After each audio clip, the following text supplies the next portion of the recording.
আজ আমরা জানব বনগাঁ-শিয়ালদা রেলপথের ইতিহাস।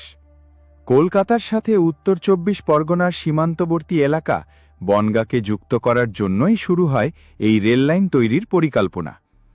১৮৬২ সালে ইস্টার্ন বেঙ্গল রেলওয়ে প্রথম শিয়ালদা থেকে রানাঘাট পর্যন্ত লাইন তৈরি করে, কিন্তু তখন বনগাঁর সাথে কোনো সরাসরি যোগাযোগ ছিল না।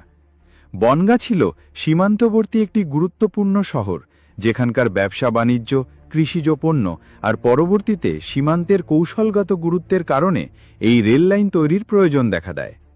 বিশাল জলাভূমি আর চরভূমির মধ্যে দিয়ে রেললাইন তৈরি করা ছিল সবচেয়ে বড় চ্যালেঞ্জ। নদী ও খালের ওপর অনেক ব্রিজ তৈরি করতে হয়েছিল।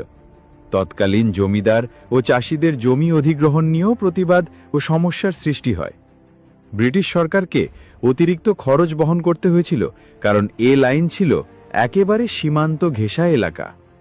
অবশেষে ১৮৮২ সালে চালু হয় শিয়ালদা বনগাঁ রেলপথ। প্রথমে ছিল স্টিম ইঞ্জিন, আর সময় লেগে যেত ঘন্টার পর ঘন্টা।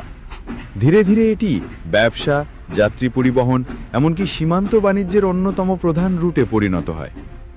কলকাতার বাজারে বনগাঁ অঞ্চলের ধান, পাট ও কৃষিজ পণ্য সহজে পৌঁছে দেওয়ার জন্য, সীমান্ত এলাকায় ব্রিটিশ প্রশাসনের নিয়ন্ত্রণ শক্ত করার জন্য, সাধারণ মানুষের যাতায়াত সহজ করার জন্য। পরে স্বাধীনতার পর এই লাইন বাংলাদেশ সীমান্ত পর্যন্ত আন্তর্জাতিক ট্রেন যোগাযোগের পথও হয়ে ওঠে, মৈত্রী এক্সপ্রেস বা বন্ধন এক্সপ্রেস।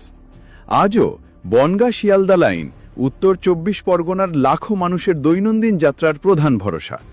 ইতিহাসের পাতায় এই লাইন শুধু পরিবহনের নয়, দুই বাংলার সাংস্কৃতিক ও অর্থনৈতিক সেতুবন্ধনের প্রতীক।